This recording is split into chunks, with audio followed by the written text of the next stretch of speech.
Polisi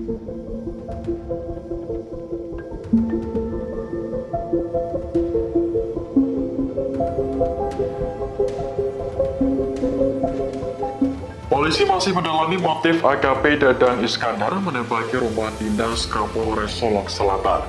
Selama ini hubungan keduanya disebut baik-baik saja dan tidak ada masalah. Hal itu diungkapkan Kapolda Sumatera Barat Irjen Pol Suharyono seusai bertemu Kompolnas Minggu kemarin.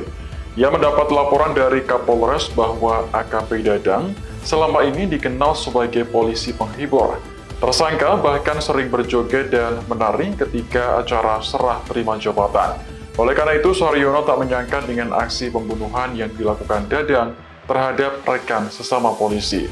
Korban adalah AKP Ulil Rianto, Kasat Res. Download Tribun X sekarang, menghadirkan lokal menjadi Indonesia.